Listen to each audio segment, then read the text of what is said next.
Dear Patriots, before the news starts, please subscribe to our patriotic channel by clicking the subscribe button. Give us a thumbs up to this video. Don't forget to leave your opinion below in the comments section.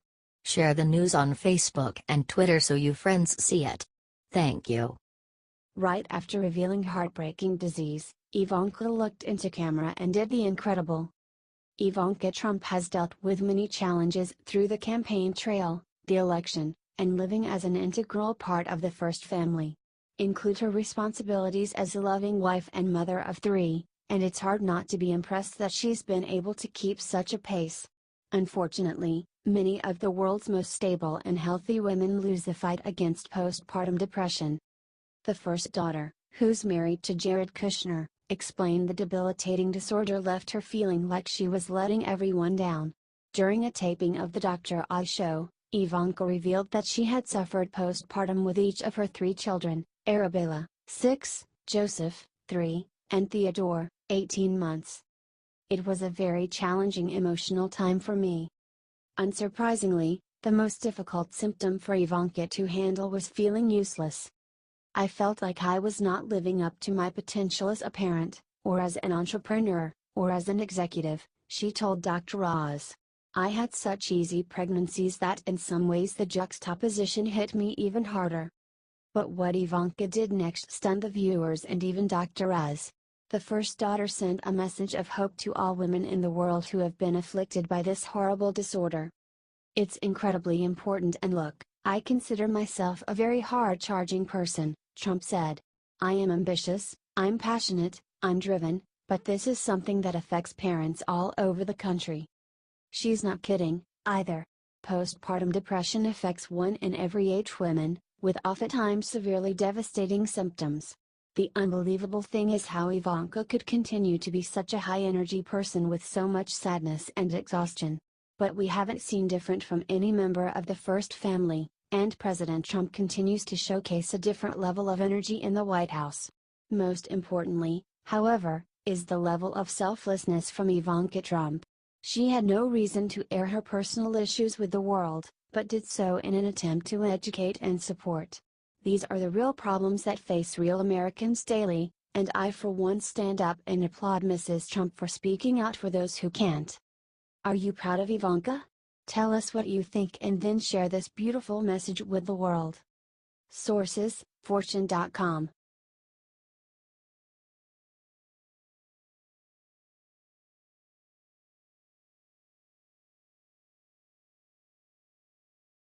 Sweet revenge.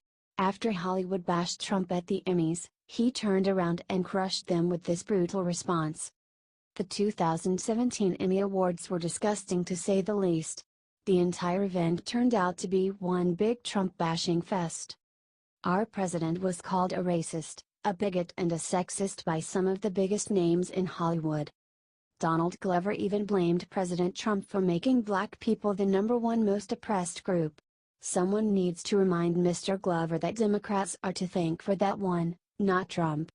But even with all of the name-calling and liberal hate, Trump ended up getting the last laugh. This year's Emmy Awards suffered the worst ratings of any Emmy telecast ever. The president took to Twitter to share his feelings on the matter. I was saddened to see how bad the ratings were on the Emmys last night, the worst ever. Smartest people of them all are the deplorables. President Trump is right. His base refused to watch, and it sent an undeniable message to Hollywood that was heard loud and clear. If these award shows ever want to get their ratings back, they need to start treating our president with the respect he deserves.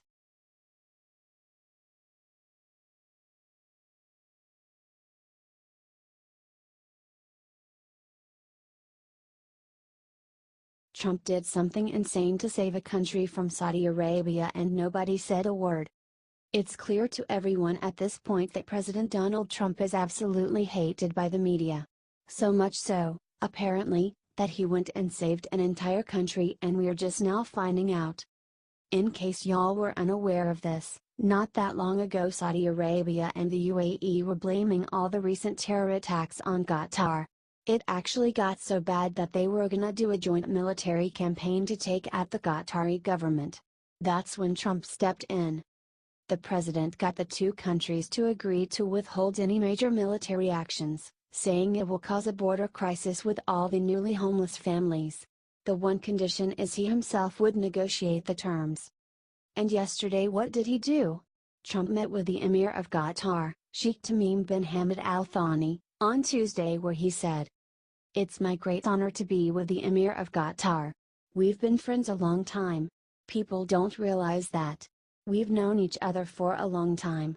And we are right now in a situation where we're trying to solve a problem in the Middle East, and I think we'll get it solved. I have a very strong feeling that it will be solved pretty quickly. But we're talking also trade and many other things." That sounds great. However, Saudi Arabia immediately said the situation was not solved and the war was still coming. The question now is, which one is bluffing? If you think you have figured it out, leave an answer in the comments and help us get this shared as quickly as possible. President Trump is actually negotiating peace in the Middle East.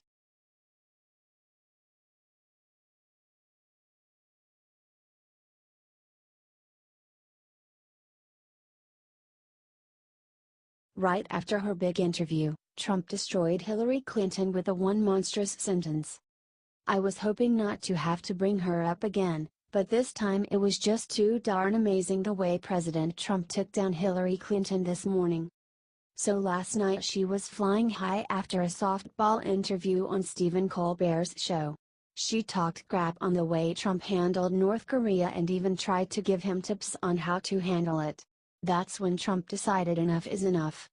He woke up early, picked up his phone, and reminded the world that it was Hillary Clinton's foreign policy that gave North Korea nukes in the first place. Ouch! The truth hurts, don't it, Hillary?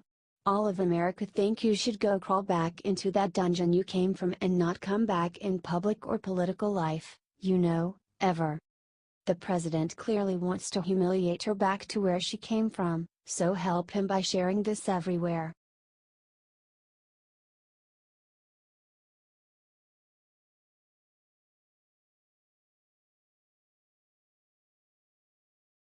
After Melania gave amazing speech at UN, somebody disgusting stabbed her in the back. Liberals are disgusting. First Lady Melania Trump gave a beautiful speech at the UN on Wednesday. Melania called for people to protect the children. No child should ever feel hungry, stalked, frightened, terrorized, bullied, isolated or afraid, with nowhere to turn.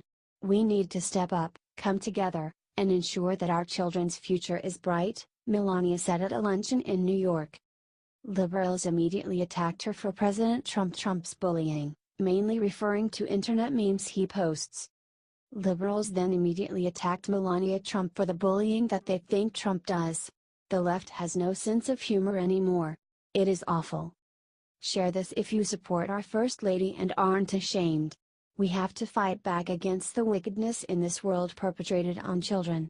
It's funny to see liberals perpetrate wickedness on Melania's child literally after she spoke about it. Keep fighting, y'all.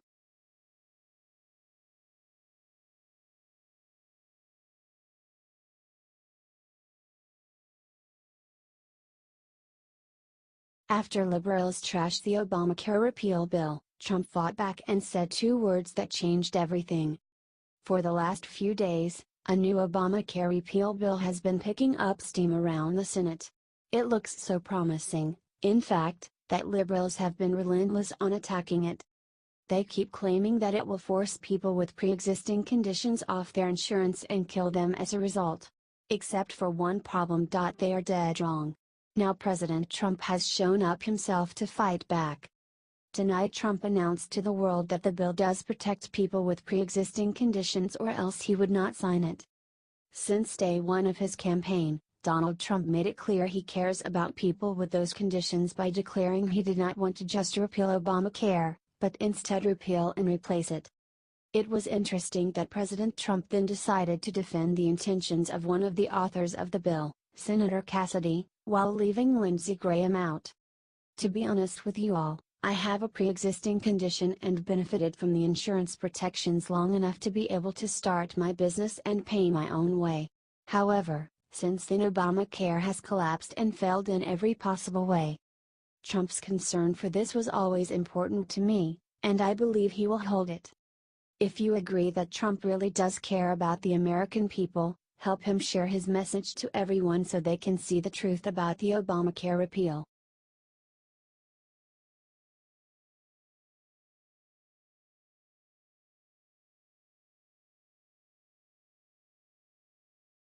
After Trump's UN address, Clinton has schizophrenic meltdown on live TV.